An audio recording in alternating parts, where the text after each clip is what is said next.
जिंदगी बड़ी होनी चाहिए, लंबी नहीं। ये डायलॉग अगर किसी के जीवन पर सटीक बैठता है तो वो है शहीद आजम भगत सिंह। मात्र 23 साल की उम्र में भारत माता की जय का नारा लगाते हुए फांसी के फंदे पर झूलने वाले वीर भगत सिंह इतना शानदार जिए कि आज भी पूरी दुनिया उन्हें याद करती है। भगत सिंह भारत की आजादी के वो एक अहम किरदार हैं जिन्होंने मात्र 23 साल की उम्र में अपना किरदार निभाकर खुशी खुशी फांसी के फंदे को चूम लिया। लेकिन जाने से पहले उन्होंने हर एक भारतीय के अंदर अपने देश की आजादी के प्रति जोश और जुनून का जज्बा भर दिया। 23 मार्च 1931 ये वो दिन था जब भगत सिंह को फांसी दी जानी थी। पूरे भारत में भगत सिंह की फांसी रोकने को लेकर प्रदर्शन हो रहे थे। ब्रिटिशर्स घबराए हुए थे कि कहीं प्रदर्शनकारी हावी ना हो जाए और फांसी को टालना ना पड़े, और इस कारण भगत सिंह को कोर्ट के द्वारा तय की गई तारीख से पहले ही फांसी दे दी जाती है। भगत सिंह तो कुर्बान हो गए, लेकिन देश के हर युवा की आंखों में आजादी का सपना छोड़ गए। भगत सिंह ने एक बार कहा था कि मेरे खून का एक एक कतरा इंकलाब लाएगा, जो वाकई सच साबित हुआ। एक तरफ भगत सिंह को फांसी हुई और वहीं दूसरी ओर भारत की सड़कों पर भगत सिंह के सपने को पूरा करने के लिए देश का हर नौजवान अंग्रेजों की जड़ें हिलाने के लिए निकल पड़ा। देश में हर तरफ आजादी के लिए आवाज उठने लगी, जिस कारण भगत सिंह की मृत्यु के ठीक 16 साल बाद भारतीयों ने अंग्रेजों को भारत छोड़ने पर मजबूर कर दिया। भगत सिंह देश की आजादी के लिए इस कदर दीवाने थे कि उनके अंदर बचपन से ही एक वीर क्रांतिकारी जाग उठा था। मात्र 12 साल की उम्र में भगत सिंह ने जलियांवाला बाग का खौफनाक मंजर देखकर ठान लिया था कि वो उन मासूमों की जान का बदला अंग्रेजों से लेकर रहेंगे। ब्रिटिशर्स से बदला लेने के लिए भगत सिंह ने असेंबली में जो बम फोड़ा था, उसकी आवाज ने अंग्रेजों के परखच्चे उड़ा दिए थे। भगत सिंह एक ऐसे फ्रीडम फाइटर थे जिन्होंने जेल में जाकर भी अंग्रेजों के खिलाफ अपनी बगावत नहीं छोड़ी और वहाँ भी सभी कैदियों में क्रांति पैदा कर दी। कई महीनों तक हंगर स्ट्राइक करने के बाद भी उनका जुनून कम नहीं हुआ और लगातार 116 दिनों तक फास्ट रखकर भगत सिंह ने अंग्रेजों से अपनी बात मनवा ली थी। तो चलिए जानते हैं कि आखिर कौन थे भगत सिंह, क्यों इन्हें फांसी दी गई और केवल 23 साल की उम्र में इन्होंने ऐसा क्या कर दिया कि लोग आज भी इनके कायल हैं। 28 सितंबर 1907 ये वो दिन था जब भारत को अपना वीर सपूत मिला था। इस दिन बंगा नाम के गांव में भगत सिंह का जन्म हुआ था। ये गांव आज के समय में पाकिस्तान में आता है, लेकिन भारत के विभाजन से पहले ये ब्रिटिश इंडिया के पंजाब प्रोविंस के लायलपुर डिस्ट्रिक्ट में आता था। भगत सिंह का जन्म एक सिख फैमिली में हुआ था जो भारत की आजादी के लिए लड़ रही थी। अपने परिवार में भगत अपने माता पिता की दूसरी संतान थे। इनके पिता का नाम किशन सिंह संधू और माँ का नाम विद्यावती था। इनके जन्म के समय इनके पिता और अंकल अजीत सिंह पॉलिटिक्स में काफी एक्टिव थे और वक्त वक्त पर ब्रिटिशर्स के खिलाफ होने वाले मूवमेंट्स में भाग लिया करते थे। कैनाल कॉलोनाइजेशन बिल और गदर मूवमेंट में भी इनके पिता और अंकल ने बढ़ चढ़कर भाग लिया था, जिस कारण इनको जेल की हवा भी खानी पड़ी थी। इवन जब भगत सिंह का जन्म हुआ था तब भी इनके पिता और अंकल कैनाल कॉलोनाइजेशन बिल के खिलाफ होने वाले प्रदर्शन में भाग लेने के कारण जेल में थे। लेकिन भगत सिंह के जन्म के कुछ दिनों बाद ही दोनों को जेल से रिहा कर दिया गया, जिस कारण सभी लोग भगत सिंह को काफी लकी मानते थे और इसी वजह से शुरुआत में इनका नाम भागो सिंह रखा गया था, यानी भाग्य वाला इंसान। पर वक्त के साथ इस नाम को बदलकर भगत सिंह कर दिया गया। इन्होंने बचपन से ही देश के साथ साथ अपने घर के लोगों में भी आजादी की आग देखी थी और इसी के चलते काफी कम उम्र में ही इनके सीने में भी आजादी की आग पैदा हो गई। भगत सिंह बचपन से ही ब्रिटिशर्स से नफरत करने लगे थे, जिसका एक परफेक्ट एग्जाम्पल इनके बालपन के दिनों में देखने को मिलता है। वो ऐसे कि एक बार इनके पिता खेत में बीज बो रहे थे, जिसे देखकर भगत सिंह ने अपने पिता से सवाल किया कि आप खेत में क्यों आते हो। इस पर उनके पिता ने कहा कि हम खेत में बीज बोने आते हैं ताकि ढेर सारी फसल होने पर अनाज मिल सके। जिसके बाद भगत सिंह ने अपने पिता की बात का जवाब देते हुए कहा कि पिताजी, फिर हम खेत में बंदूकें क्यों नहीं बोते? ऐसा करने से हमारे पास ढेर सारी बंदूकें होंगी जिनका इस्तेमाल हम अंग्रेजों के खिलाफ कर सकते हैं। छोटी सी उम्र में ही ऐसे विचार रखने वाले भगत सिंह ने अपने पिता को निशब्द कर दिया था, लेकिन इस इंसिडेंट से उनके पिता इतना तो समझ गए थे कि उनका बेटा बड़ा होकर एक दिन बहुत बड़ा स्वतंत्रता सेनानी बनेगा। भगत सिंह के बचपन में ही उनका भविष्य दिखता था। ये छोटी उम्र में भी ऐसे खेल खेलते थे जिनसे इनकी सोच का पता चलता था। खेल के तौर पर ये अपने दोस्तों को 2 गुटों में बांट दिया करते थे और एक को भारतीय और एक को अंग्रेज बनाया करते थे और दोनों को आपस में लड़वाया करते थे। बचपन से ही ये बड़े होकर इंडियन नेशनल मूवमेंट का पार्ट बनना चाहते थे, जिस कारण दिन दुनिया की खबरों पर भी इनकी नजरें काफी तेज हुआ करती थी। भगत सिंह पढ़ाई लिखाई में काफी अच्छे थे। इन्हें इंटेलिजेंट बच्चों की कतार में पहले नंबर पर खड़ा किया जाता था। इन्हें पढ़ने का काफी शौक था, जिस कारण इन्होंने अपनी 5वीं तक की पढ़ाई गांव में ही की। लेकिन जब स्कूल बदलने का समय आया तो इन्होंने लाहौर के ब्रिटिश हुकूमत वाले स्कूल में दाखिला लेने से साफ मना कर दिया। ये कभी भी ब्रिटिशर्स को किसी भी तरह से सपोर्ट नहीं करना चाहते थे, जिस कारण जिद करके इन्होंने दयानंद एंग्लो वैदिक हाई स्कूल में अपना एडमिशन करवा लिया। स्कूल के दिनों में भी भगत सिंह अंग्रेजों की हर गतिविधियों पर नजर रखते थे। एक दिन भगत सिंह अपने स्कूल में पढ़ रहे थे और तभी इन्हें जलियांवाला बाग मैसेकर के बारे में पता चला। 13 अप्रैल 1919 को अंग्रेजों ने जलियांवाला बाग में पीसफुली प्रोटेस्ट कर रहे लोगों को चारों ओर से घेरकर मौत के घाट उतार दिया था। अंग्रेजों ने जलियांवाला बाग का मेन गेट बंद करवाकर चारों ओर से अपने सिपाहियों से बड़ी बेरहमी के साथ बाग में मौजूद सभी लोगों के ऊपर गोलियां बरसवा दी थी। लोगों के पास मरने के अलावा और कोई चारा नहीं था, क्योंकि वहां भागने के लिए कोई जगह नहीं थी। हालांकि उस बाग में एक कुआं था जहां कई लोगों ने गोलियों से बचने के लिए छलांग लगा दी थी, लेकिन फिर भी कोई नहीं बच पाया। बाग में मौजूद लगभग 1500 लोगों में 379 लोगों की ऑन द स्पॉट मौत हो गई थी और करीब 1200 लोगों को भारी घाव आए थे। इस इंसिडेंट ने पूरे देश में एक आक्रोश पैदा कर दिया था। इस मैसेकर से भगत सिंह इतना आहत हुए थे कि केवल 12 साल की उम्र में घर पर बिना बताए स्कूल से सीधे जलियांवाला बाग की ओर निकल गए और करीब 12 मील पैदल चलकर वहां पहुंच गए, जिसके बाद इन्होंने खून से लथपथ वहां की मिट्टी को एक बोतल में रखा और घर चले गए। इस दिन भगत सिंह ने कसम खाई थी कि भारत के हर मासूम के खून के कतरे कतरे का बदला वो अंग्रेजों से लेंगे। वैसे भगत सिंह की वीरता की कहानियां और किस्सों को और गहराई से जानने के लिए आप कुकू एफएम पर भगत सिंह की इस बायोग्राफी और जेल डायरी को सुन सकते हैं, जहां आप न केवल भगत सिंह के जीवन के बारे में जान सकते हैं, बल्कि उनके जीवन की कई अनसुनी कहानियों को भी सुन सकते हैं। इस ऑडियो बुक का लिंक आपको डिस्क्रिप्शन में मिल जाएगा, जिसके जरिए आप इस ऑडियो बुक को इजीली एक्सेस कर सकते हैं। अगर आप कुकू एफएम के बारे में नहीं जानते हैं तो बता दें कि कुकू एफएम पर कई ऐसे ऑडियो बुक्स अवेलेबल हैं जो आपके लिए नॉलेजेबल होने के साथ साथ एंटरटेनिंग भी है। शुरुआत में पूरे 7 दिन इन ऑडियो बुक्स को सुनने के लिए आपको कोई पैसा भी नहीं देना होगा, क्योंकि कुकू एफएम आपको पूरे 7 दिन का फ्री ट्रायल देता है, जहां आप विकास, करियर, फाइनेंशियल गाइडेंस और नॉलेज जैसे तमाम कंटेंट को एक्सेस कर सकते हैं। इस 7 दिन के फ्री ट्रायल में आपको 5000 से भी ज्यादा शोज का एक्सेस मिलेगा और 7 दिन के ट्रायल के बाद आपको इनके सब्सक्रिप्शन से चार्ज किया जाएगा। तो देर किस बात की है, कुकू एफएम का फायदा उठाए और अपने परिवार वालों को भी सजेस्ट करें। डिस्क्रिप्शन में दिए गए लिंक को जरूर देखें। जलियांवाला बाग मैसेकर के बाद महात्मा गांधी ने ब्रिटिशर्स के खिलाफ 1 अगस्त 1920 को नॉन कोऑपरेशन मूवमेंट की शुरुआत कर दी, जिसके तहत अब भारत के लोग ब्रिटिश और ब्रिटिशर्स से जुड़ी हर चीज का बहिष्कार करने वाले थे।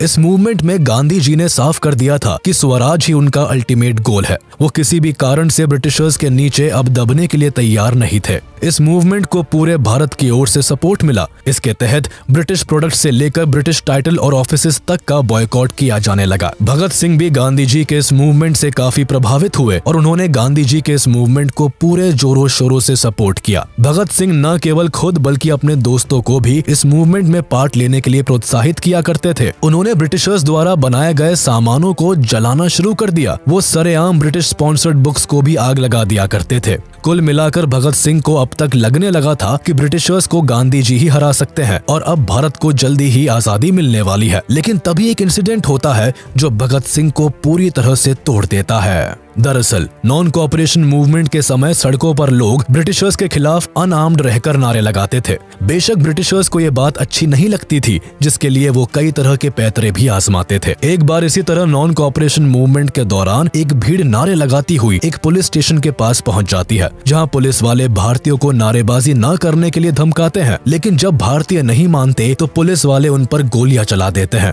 जिसमें कई लोग मारे जाते हैं। अपने लोगों को मरता देख भीड़ बेकाबू हो जाती है। ये देख पुलिस वाले डर के मारे पुलिस स्टेशन के अंदर जाकर छिप जाते हैं, जिसके बाद पूरी भीड़ पुलिस स्टेशन को ही आग के हवाले कर देती है। इस इंसिडेंट को चौरी चौरा कांड के नाम से जाना जाता है, जिसमें कुछ भारतीयों के साथ पूरे 23 पुलिस वाले मारे जाते हैं। अब गांधी जी को इसके बारे में पता चलता है तो वो फौरन नॉन कोऑपरेशन मूवमेंट को वापस ले लेते हैं। मूवमेंट वापस लेने के कारण भगत सिंह के साथ भारत के कई लोगों को काफी बुरा लगता है। कोई नहीं चाहता था कि इतना आगे आकर अब पीछे जाया जाए। भगत सिंह गांधी जी के असहयोग आंदोलन को वापस लेने के डिसीजन से काफी परेशान हो गए थे। आजादी के जो सपने वो देख रहे थे वो अब उन्हें बिखरे हुए लग रहे थे। यही से भगत सिंह ने खुद कुछ कर दिखाने के बारे में सोचा, क्योंकि वो जानते थे कि हाथ पर हाथ रखकर बैठने से कुछ नहीं होने वाला। 12 फरवरी 1922 को गांधी जी ने नॉन कोऑपरेशन मूवमेंट को वापस लिया था, जिसके बाद 1923 में भगत सिंह ने लाहौर के नेशनल कॉलेज में दाखिला लिया, जिसकी स्थापना लाला लाजपत राय ने की थी। कॉलेज में एडमिशन लेने के साथ ही भगत सिंह ने अपनी सोच को और उजागर करना शुरू कर दिया। ये कई तरह की किताबें पढ़ा करते थे, ये सोशलिज्म के समर्थक थे और अपनी एक अलग निगाह से दुनिया को देखा करते थे। बचपन से ही इनमें एक क्रांतिकारी था जो अंग्रेजों की तानाशाही के खिलाफ बगावत करता था। कॉलेज में ये दिन के समय पढ़ा करते थे और शाम को अपने दोस्तों के साथ देश में चल रहे कई मुद्दों पर डिबेट किया करते थे। ये कई रेवोल्यूशनरीज के बारे में पढ़ा करते थे और उनकी विचारधाराओं को खुद से जोड़ने की कोशिश करते थे। हालांकि एक तरफ जहां भगत सिंह देश के लिए खुद को समर्पित कर चुके थे, तो वहीं दूसरी ओर इनके घर पर इनकी शादी की बातें भी चलने लगी। लेकिन भगत सिंह का इस वक्त शादी में कोई इंटरेस्ट नहीं था। वो केवल और केवल अपने देश के लिए काम करना चाहते थे, जिस कारण उन्होंने अपने परिवार वालों से साफ कह दिया था कि अगर आजादी से पहले मेरी शादी होती है तो मौत ही मेरी दुल्हन होगी। ये सुनने के बाद भगत सिंह के माता पिता को बहुत ठेस पहुंची, लेकिन वो समझ चुके थे कि उनका बेटा अब देश की आजादी की राह पर निकल गया है। शादी वाले इंसिडेंट के बाद भगत सिंह ने अपना घर छोड़ दिया और वो कानपुर रहने के लिए चले आए। यहाँ भगत सिंह बंगाल रेवोल्यूशनरी पार्टी को ज्वाइन करने के लिए आए थे, लेकिन 1924 में जब भगत सिंह कानपुर आए तो उन्होंने राम प्रसाद बिस्मिल और सचिंद्र नाथ सान्याल के द्वारा बनाई गई हिंदुस्तान रिपब्लिकन एसोसिएशन को ज्वाइन कर लिया। इस एसोसिएशन के प्राइमरी ऑर्गेनाइजर चंद्रशेखर आजाद थे, जिनसे कुछ समय में ही भगत सिंह की काफी अच्छी बनने लगी थी। भगत सिंह काफी कम वक्त में ही आजाद के चहेते बन गए थे। कानपुर में ही भगत सिंह की गणेश शंकर विद्यार्थी से मुलाकात हुई, जो एक मशहूर पत्रकार और स्वतंत्रता सेनानी थे। गणेश शंकर ने भगत सिंह को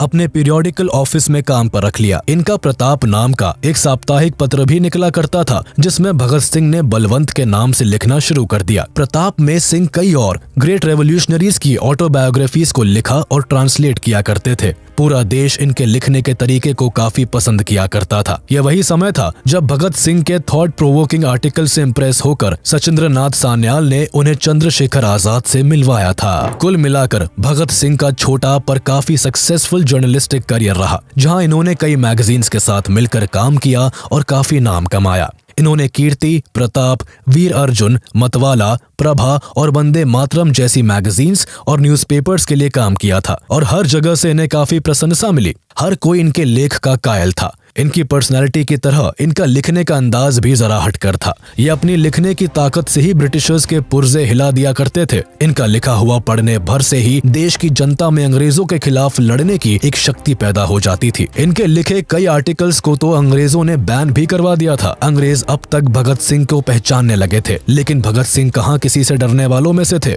वो तो बस अपने लक्ष्य की ओर बढ़ रहे थे। हालांकि 1925 में सिंह वापस से लाहौर चले गए। दरअसल भगत सिंह की ग्रैंड मदर की तबीयत अचानक काफी बिगड़ गई थी, जिस कारण उन्होंने अपने घर का रुख लिया। लेकिन यहाँ भी वो अकाली दल की मीटिंग्स को सपोर्ट किया करते थे।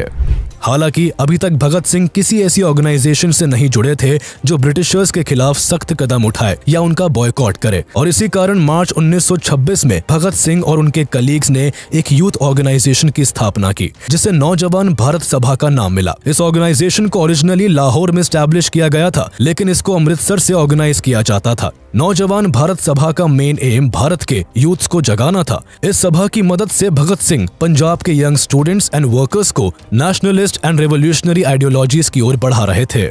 इस सभा को बनाने का आइडिया भगत सिंह को अमृतसर के एक prominent freedom fighter doctor Satyapal ने दिया था। वक्त के साथ लोग इस सभा के बारे में जानने लगे और इसे ज्वाइन करने लगे। कई प्रोमिनेंट पॉलिटिकल एक्टिविस्ट ने भी इस सभा को ज्वाइन किया था। शुरुआत में सभा को केवल लाहौर से ही ऑपरेट किया जाता था, लेकिन कीर्ति किसान पार्टी के साथ एक यूथ कॉन्फ्रेंस में ये डिसाइड हुआ कि सभा का हेडक्वार्टर अब लाहौर से अमृतसर शिफ्ट कर दिया जाएगा। कुछ समय बाद नौजवान भारत सभा और कीर्ति किसान पार्टी ने एकजुट होकर मिलकर गरीब किसानों के अपलिफ्टमेंट के लिए काम करना शुरू कर दिया। साथ ही ये जनता के बीच जस्टिस एंड एगैलिटेरियनिज्म का मैसेज भी फैलाने लगे। ये वही समय था जब भगत सिंह ने कीर्ति किसान पार्टी को ज्वाइन किया था। इसके बाद अप्रैल 1926 में भगत सिंह की मुलाकात सोहन सिंह जोश से हुई, जो अमृतसर के एक noted peasant leader and freedom fighter रहे थे। भगत सिंह इनके साथ मिलकर काम करने लगे और कुछ ही समय में इन्हें मर्ज्ड पार्टी का प्रेसिडेंट बना दिया गया। सोहम सिंह भगत सिंह के विचारों से सहमत थे और इसी कारण उन्होंने भगत सिंह की वर्कर्स एंड पेजेंट्स पार्टी से बातचीत करवाई, जो एक Gurmukhi language monthly magazine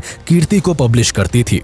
Singh ने इस मैगजीन के लिए लिखना शुरू कर दिया और अगले 1 साल तक भगत सिंह जोश के साथ काम करते रहे, जिस दौरान इनकी सभा ने लोगों के बीच अपनी आइडियोलॉजी को फैलाने के लिए कई पैम्फलेट्स और ट्रैक्ट्स पब्लिश किए और कॉलोनियल गवर्नमेंट के अनजस्ट मेजर्स के खिलाफ डेमोन्स्ट्रेशंस ऑर्गेनाइज किए। भगत सिंह कीर्ति में एक से बढ़कर एक एंटी कॉलोनियल आर्टिकल्स लिखा करते थे, जिस कारण कुछ ही समय में भगत सिंह ब्रिटिशर्स की आंखों का कांटा बनने लगे। यही नहीं, भगत सिंह की आइडियोलॉजी और लेख से भारत के यूथ पर उनका काफी इन्फ्लुएंस पड़ने लगा, जो ब्रिटिशर्स के लिए एक बड़ी परेशानी बनने लगी थी। ब्रिटिशर्स कैसे भी करके भगत सिंह को रोकना चाहते थे, लेकिन इसके लिए उनके पास कोई रास्ता नहीं था। लेकिन हमेशा से छल कपट के सहारे अपना काम निकालने वाले ब्रिटिशर्स अपना रंग दिखाते हैं और 1927 में भगत सिंह को अरेस्ट कर लेते हैं। अरेस्ट के समय ब्रिटिशर्स 9 अगस्त 1925 को हुई काकोरी ट्रेन रॉबरी और अक्टूबर 1926 में हुए लाहौर बॉम्बिंग में भगत सिंह के शामिल होने का इल्जाम लगाते हैं। दरअसल काकोरी एक्शन को करवाने की जिम्मेदारी हिंदुस्तान रिपब्लिकन एसोसिएशन HRA लेता है और उस समय भगत सिंह भी इस ऑर्गेनाइजेशन के पार्ट थे,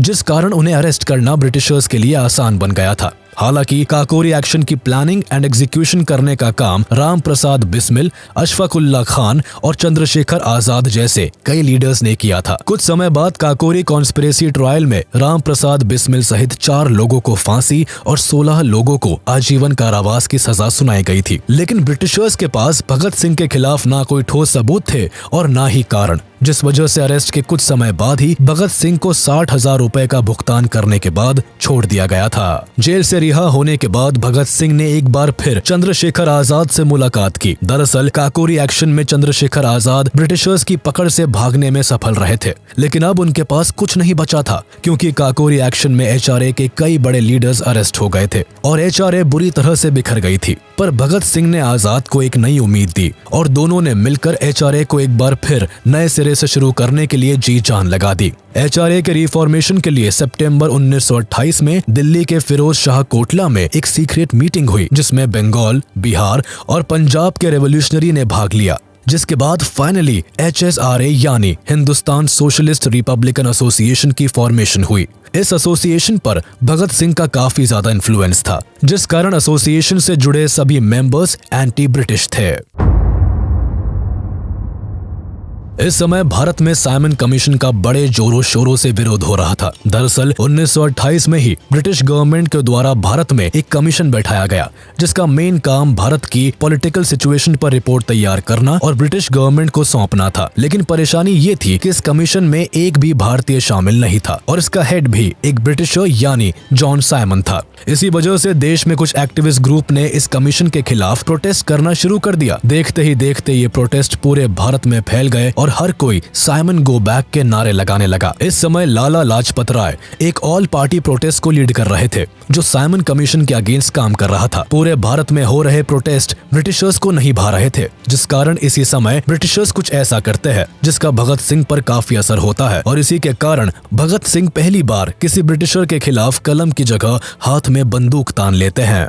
दरअसल प्रोटेस्ट को लीड करते हुए लाला लाजपत राय लाहौर के एक रेलवे स्टेशन की ओर अपना रुख करते हैं, लेकिन पुलिस उन्हें और सभी प्रोटेस्टर्स को रेलवे स्टेशन पर जाने से रोकती है, जिस कारण सिचुएशन काफी गर्म हो जाती है। पर तभी superintendent of police James A Scott सभी पुलिस ऑफिसर्स को प्रोटेस्टर्स पर लाठी चार्ज करने का ऑर्डर दे देते हैं, जिसके बाद पुलिस वाले सभी प्रोटेस्टर्स पर अंधाधुन लाठी बरसाना शुरू कर देते हैं। इस लाठी चार्ज में कई प्रोटेस्टर्स घायल हो जाते हैं, लेकिन लाला लाजपत राय की सबसे बुरी हालत होती है, क्योंकि स्कॉट का मेन टारगेट लाला लाजपत राय ही होते हैं। पुलिस वाले राय को लाठी से इतना मारते हैं कि इन्हें हॉस्पिटल में एडमिट करवाना पड़ता है, जहां इंजरीज के कारण 17 नवंबर 1928 को लाला लाजपत राय की मौत हो जाती है। लाला लाजपत राय की मौत के बाद डॉक्टर्स भी इस बात को कंफर्म करते हैं कि सेवरल इंजरीज के कारण ही राय की मौत हुई है। हालांकि बाद में जब यूनाइटेड किंगडम पार्लियामेंट में राय की मौत का मुद्दा उठाया जाता है तो ब्रिटिश गवर्नमेंट राय की मौत में खुद को निर्दोषी बताती है। लाला लाजपत राय की मौत ने भगत सिंह को अंदर से झकझोर कर रख दिया था। भगत सिंह अब हर हाल में ब्रिटिशर्स से बदला लेना चाहते थे और इसी बदले की आग में फाइनली भगत सिंह और उनके सभी रेवोल्यूशनरी साथियों ने मिलकर जेम्स ए स्कॉट की हत्या करने की योजना बनाई। इस योजना को बनाने के लिए भगत सिंह और सभी क्रांतिकारियों ने एक मीटिंग रखी जिसमें यह तय हुआ कि अब फाइनली ब्रिटिशर्स को अपने किए हुए का चुकाना पड़ेगा। इस बैठक में स्कॉट के मर्डर का प्लान बनाने में राजगुरु, सुखदेव, चंद्रशेखर आजाद और जय गोपाल जैसे क्रांतिकारी भी शामिल थे। स्कॉट के मर्डर प्लान में HSRA के भी सभी मेंबर्स ने साथ दिया था। प्लान के मुताबिक भगत सिंह के साथ सभी क्रांतिकारियों को पुलिस स्टेशन के पास छिपकर स्कॉट के स्टेशन से बाहर निकलने का इंतजार करना था और जैसे ही स्कॉट स्टेशन से बाहर आते वैसे ही उन्हें गोली मारकर भाग जाना था। लेकिन असल में प्लान जैसा बनाया गया था वैसा एग्जीक्यूट नहीं हो पाया और एक बड़ी गलती हो गई। 17 दिसंबर 1928 को भगत सिंह और उनके सभी साथी प्लान के हिसाब से पुलिस स्टेशन के आसपास खड़े होकर स्कॉट का इंतजार करने लगे। ऑपरेशन के हिसाब से भगत सिंह और राजगुरु की जिम्मेदारी स्कॉट को मारने की थी और चंद्रशेखर आजाद का काम केवल इन दोनों को कवर देने का था। जय गोपाल को इस प्लान का हिस्सा इसलिए बनाया गया था क्योंकि उनके अलावा कोई स्कॉट को नहीं पहचानता था। सभी स्कॉट के पुलिस स्टेशन से बाहर निकलने का इंतजार कर रहे थे। जय गोपाल वही पास में बैठकर एक साइकिल पर चेन चढ़ा रहे थे। उनका काम केवल स्कॉट को आइडेंटिफाई करने के बाद इशारा देने का था। अब जैसे ही स्टेशन से एक पुलिस ऑफिसर बाहर निकला तो सब चौकन्ने हो गए और जय गोपाल ने भगत सिंह को इशारा कर दिया, जिसके बाद उस पुलिस ऑफिसर पर पहली गोली राजगुरु ने चलाई और फिर बाद में भगत सिंह ने। गोली लगने के बाद जब तक भगत सिंह समझ पाते कि उन्होंने गलत आदमी पर गोली चलाई है तब तक काफी देर हो चुकी थी। दरअसल जय गोपाल हड़बड़ाहट में स्कॉट को पहचान ही नहीं पाए थे और उन्होंने इशारा करके जिस ऑफिसर पर गोली चलाने को कहा वो स्कॉट नहीं बल्कि ASP जॉन पी सॉन्डर्स थे। कई गोलियां लगने के कारण जॉन पी सॉन्डर्स की मौके पर ही मौत हो गई। सॉन्डर्स के मर्डर के कारण भगत सिंह और उनके सभी साथियों को पकड़ने के लिए पुलिस ने अपनी सर्च ऑपरेशन तेज कर दी और शहर के सभी एंटर और एग्जिट पॉइंट्स को ब्लॉक करवा दिया, जिस कारण भगत सिंह का पुलिस की नजरों से बचकर भाग निकलना काफी मुश्किल हो गया था। इसलिए भागने के लिए भगत सिंह एक प्लान बनाते हैं जिसे एग्जीक्यूट करने के लिए 19 दिसंबर 1928 को सुखदेव HSRA के मेंबर प्रोफेसर भगवती चरण वोहरा की वाइफ दुर्गावती देवी को बुलाते हैं जो भगत सिंह की भागने में मदद करती है। प्लानिंग के हिसाब से राजगुरु और भगत सिंह को लाहौर से एक ट्रेन पकड़नी थी जो भटिंडा होते हुए कलकत्ता जाती। इस दौरान भगत सिंह अपना पूरा लुक बदल लेते हैं। एक पंजाबी होने के बाद भी भगत सिंह अपने बाल और दाढ़ी कटवा लेते हैं। इनका अटायर भी वेस्टर्न होता है। वही सुखदेव भगत सिंह के नौकर बनते हैं और दुर्गा भाभी भगत सिंह की वाइफ। भगत सिंह और सुखदेव सेफ्टी के लिए अपने पास एक रिवॉल्वर भी रखते हैं, जिसके बाद फाइनली सभी भागने में सफल होते हैं। ब्रिटिशर्स की नजरों से भागने में सफल होने के बाद कुछ समय तक भगत सिंह शांत रहते हैं, जिसके बाद वो ड्रामा की मदद से ब्रिटिशर्स के खिलाफ लोगों को खड़ा करने की कोशिश करते हैं। वो लोगों को इंस्पायर करने के लिए फ्रीडम फाइटर्स की कहानियां सुनाया करते थे, जिसमें अधिकतर रेवोल्यूशनरीज शामिल रहते थे। वो राम प्रसाद बिस्मिल और अगस्टे वेलेंट जैसे बड़े रेवोल्यूशनरीज के बारे में लोगों को बताते थे। अगस्टे वेलेंट एक फ्रेंच एनार्किस्ट थे जिन्होंने पेरिस में चेंबर ऑफ डेप्यूटीज में बॉम्ब फेंका था। भगत सिंह को ब्रिटिशर्स के बनाए गए पब्लिक सेफ्टी बिल और ट्रेड डिस्प्यूट बिल से परेशानी थी। पब्लिक सेफ्टी बिल के हिसाब से ब्रिटिशर्स बिना रीजन बताए किसी को भी अरेस्ट कर सकते थे और ट्रेड डिस्प्यूट बिल के तहत श्रमिक गतिविधियों को समाप्त करने और स्ट्राइक्स पर रोक लगाने की बात कही गई थी। इन बिल्स के कॉन्सिक्वेंसेस को देखते हुए असेंबली ने इन दोनों ही बिलों को रिजेक्ट कर दिया, लेकिन वाइसरॉय ने अपनी स्पेशल पावर्स का इस्तेमाल करके बिल्स को रिजेक्ट करने के बाद भी इसे लागू करने की योजना बना ली थी। भगत सिंह इसके सख्त खिलाफ थे, जिसके लिए उन्होंने सेंट्रल लेजिस्लेटिव असेंबली में एक बॉम्ब एक्सप्लोजन करने का प्लान बनाया। शुरुआत में जब भगत सिंह ने HSRA के सामने ये प्लान पेश किया तो HSRA का कोई मेंबर नहीं चाहता था कि भगत सिंह इस प्लान का हिस्सा बने, क्योंकि अगर वो इस प्लान में शामिल होकर असेंबली में बॉम्ब फेंकते तो ब्रिटिशर्स पहले सॉन्डर्स के मर्डर और फिर असेंबली बॉम्ब केस में भगत सिंह को फांसी दे देते। हालांकि काफी डिस्कशन के बाद ये डिसाइड हुआ कि भगत सिंह असेंबली बॉम्बिंग का हिस्सा बनेंगे। अब चाहे इसके लिए उन्हें अरेस्ट और एग्जीक्यूट ही क्यों ना होना पड़े। भगत सिंह का मानना था कि आजादी उनका मकसद है और आजादी केवल बोलने से नहीं मिलती बल्कि उसके लिए लड़ना भी पड़ता है। वो जानते थे कि अगर उन्होंने इस प्लान में पार्टिसिपेट किया तो उनका वापस जिंदा बचकर आना नामुमकिन है। लेकिन जन्म से ही रेबेलियन भगत सिंह कहाँ पीछे हटने वाले थे। वो तो खुशी खुशी इस प्लान में शामिल होने के लिए रेडी हो गए और HSRA के सभी मेंबर्स को भी मना लिया। इस प्लान को एग्जीक्यूट करने से पहले भगत सिंह ने कहा था कि अगर मेरी जान चली भी गई तो मेरे बाद भारत के हर घर से एक भगत पैदा होगा जो आजाद भारत के लिए ब्रिटिशर्स को मार भगाएगा। फाइनली वो दिन आता है जब भगत सिंह और बटुकेश्वर दत्त दिल्ली असेंबली बॉम्बिंग के लिए तैयार होते हैं। 8 अप्रैल 1929 को भगत सिंह और बटुकेश्वर दत्त चलते सेशन के बीच पब्लिक गैलरी से असेंबली चैम्बर में 2 बॉम्ब फेंकते हैं। इन बॉम्ब्स का मकसद किसी को मारने का नहीं होता, इसी कारण इन्हें खाली जगहों पर फेंका जाता है। बॉम्ब से पूरी असेंबली में धुआं हो जाता है और इसकी आवाज भी काफी तेज होती है, जिस कारण असेंबली में मौजूद सभी लोगों को कुछ समझ नहीं आता और वो इधर उधर भागने लगते हैं। इस समय भगत सिंह और बटुकेश्वर दत्त चाहते तो भाग सकते थे, लेकिन वो ऐसा नहीं करते हैं, बल्कि वही खड़े होकर जोर जोर से इनकलाब जिंदाबाद का नारा लगाते हुए कई पैम्फलेट्स हवा में उड़ाने लगते हैं, जिन पर लिखा था कि बहरों को सुनने के लिए धमाके की जरूरत होती है।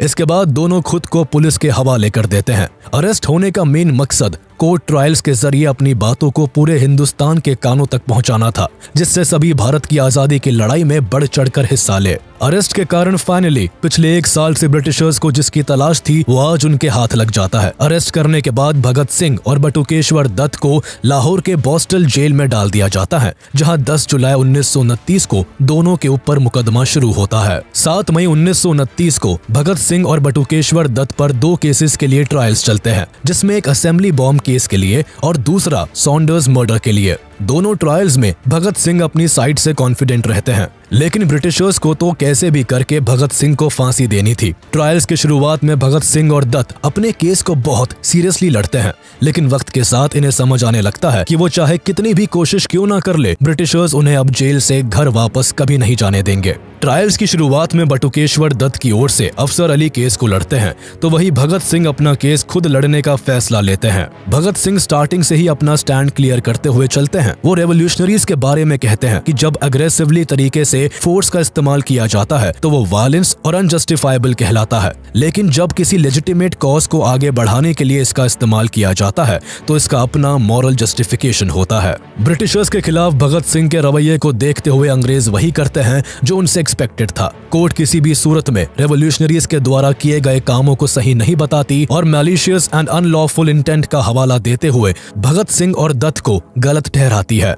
कोर्ट के अलावा पॉलिटिकल बॉडी की ओर से भी असेंबली बॉम्बिंग को क्रिटिसाइज किया जाता है। ट्रायल्स के दौरान ही HSRA की बॉम्ब बनने वाली जगहों पर पुलिस रेड डाल देती है, जिसमें एसोसिएशन के कई प्रोमिनेंट रेवोल्यूशनरीज अरेस्ट हो जाते हैं। इस रेवोल्यूशनरीज में 21 से भी ज्यादा HSRA के मेंबर्स होते हैं, जिनमें राजगुरु, जतेंद्रनाथ दास, सुखदेव, किशोरी लाल और जय गोपाल शामिल होते हैं। पर यहाँ परेशानी तब आन पड़ती है जब पुलिस के कहने पर HSRA के 3 मेंबर्स गवर्नमेंट के अप्रूवर्स बन जाते हैं।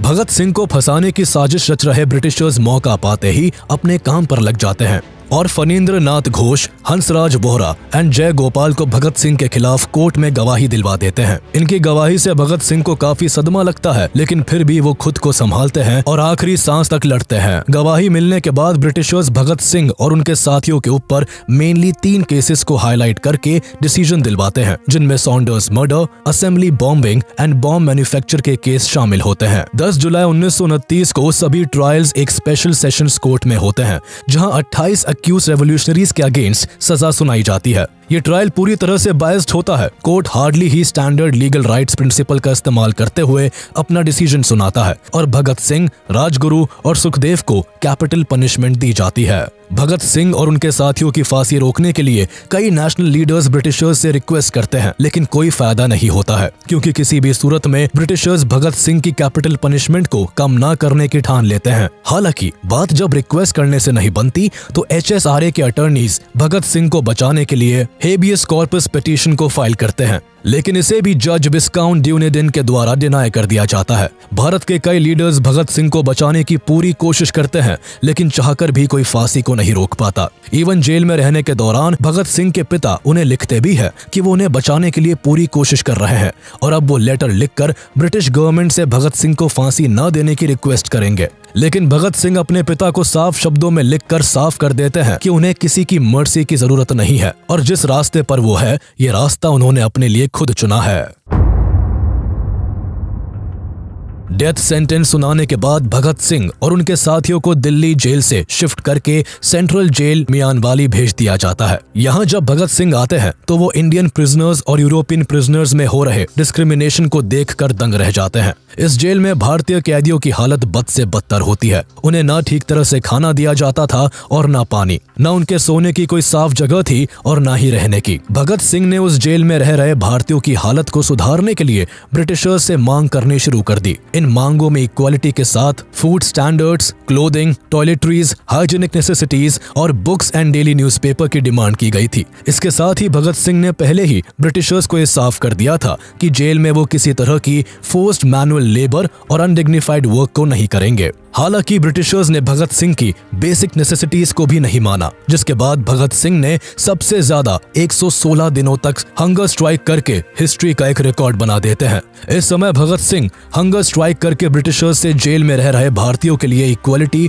और बेसिक नीड्स की डिमांड कर रहे थे। शुरुआत में ब्रिटिशर्स ने भगत सिंह की हंगर स्ट्राइक को हल्के में लिया, लेकिन जब भगत सिंह और उनके साथी दिन रात भूखे रहने लगे तो ब्रिटिशर्स के डर के मारे कान खड़े हो गए, क्योंकि देश में जब लोकल लोगों को भगत सिंह और उनके साथियों के स्ट्राइक के बारे में पता चला तो वो बाहर से ही भगत सिंह को और ज्यादा सपोर्ट करने लगे। लोगों का आक्रोश देखते हुए ब्रिटिशर्स को डर सताने लगा कि कहीं भूख के मारे भगत सिंह की जान चली गई तो उनके लिए बड़ी परेशानी हो जाएगी, जिस कारण ब्रिटिशर्स ने शाम दाम दंड भेद हर तरह के पैतरे आजमा कर भगत सिंह और उनके दोस्तों की हंगर स्ट्राइक को भंग करने की कोशिश की, लेकिन किसी ने भी खाने का एक निवाला भी गले के नीचे नहीं उतारा। जिसके बाद लगातार 63 डेज तक भूखे रहने के कारण इस स्ट्राइक में जतेंद्र नाथ दास की सितंबर 13, 1929 को भूखे रहने के कारण मौत हो गई। दृढ़ संकल्प का ऐसा नजारा देखते हुए पूरे नेशन ने जतेंद्र नाथ दास को सम्मान दिया था। यही नहीं, इस स्ट्राइक के सपोर्ट में गोपी चंद भार्गव और मोहम्मद आलम ने पंजाब लेजिस्लेटिव काउंसिल से विड्रू कर लिया था।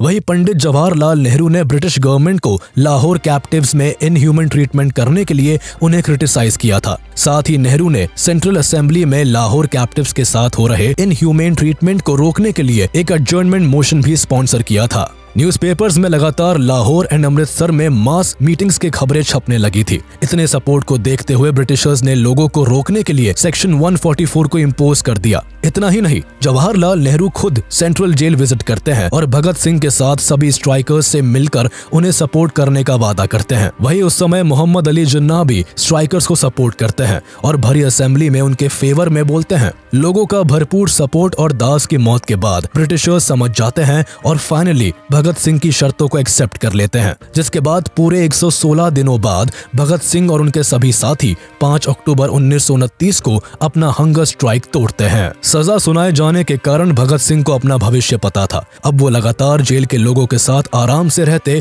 और उनके सुख दुख में उनका साथ देते। केवल भगत सिंह ही नहीं, बल्कि जेल में रहने वाले हर भारतीय को भगत सिंह ने इस कदर बदल दिया था कि सभी प्रिजनर्स अब पेट्रियोटिक स्लोगन्स गाने लगे थे। इन सभी प्रिजनर्स को जो गाना सबसे प्रिय था वो था मेरा रंग दे बसंती चोला, माँ मेरा रंग दे बसंती चोला, जिसे भगत सिंह आए दिन गुनगुनाया करते थे। इन सब के अलावा अपने आखिरी दिनों में जेल में भगत सिंह कई किताबें पढ़ते और लेटर्स लिखते। इस समय वो कई बड़े बड़े रेवोल्यूशनरीज को पढ़ा करते थे। भगत सिंह लिखने के साथ साथ बोलते भी काफी अच्छा थे। वो जब भी बोलते तो आसपास के सभी लोग उनकी बातों को ध्यान से सुनते। इवन जेल में काम करने वाले पुलिस ऑफिसर्स भी भगत सिंह को बहुत पसंद किया करते थे।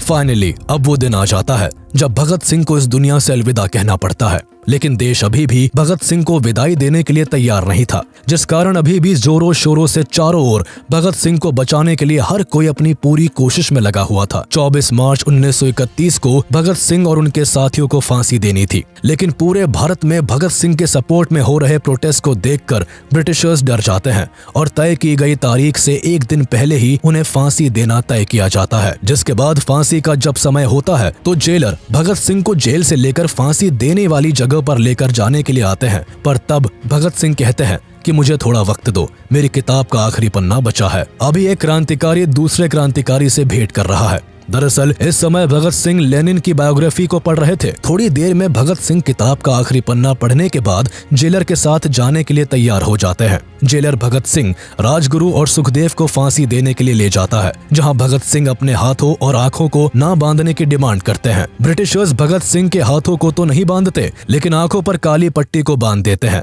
जिसके बाद 23 मार्च 1931 की शाम को ठीक 7:30 पर भगत सिंह, राजगुरु और सुखदेव को फांसी दे दी जाती है। तीनों फांसी के फंदे को चूमकर इनकलाब जिंदाबाद का नारा लगाकर इस दुनिया से हमेशा हमेशा के लिए अलविदा कह जाते हैं। इन तीनों देश प्रेमियों का बलिदान भारत के हर यूथ को एक नई दिशा देता है और अब हर नौजवान भारत के फ्रीडम स्ट्रगल में बढ़ चढ़कर हिस्सा लेता है। भगत सिंह ने केवल तब के यंगस्टर्स को ही इंस्पायर नहीं किया, बल्कि आज के यूथ में भी भगत सिंह के लिए बेहद प्यार और इज्जत भरी है। आज का यूथ भी भगत सिंह को अपनी इंस्पिरेशन मानता है। आज भगत सिंह, राजगुरु और सुखदेव की याद में हर साल 23 मार्च को देश शहीद दिवस मनाता है। हम आशा करते हैं कि आपको हमारा वीडियो पसंद आया होगा। आगे हम और भी ऐसे ही इन्फॉर्मेटिव वीडियोस आपके लिए लाते रहेंगे। तब तक के लिए हमारा वीडियो लाइक कर दे और ऐसे ही इंटरेस्टिंग वीडियोस के लिए हमारे चैनल को सब्सक्राइब कर ले।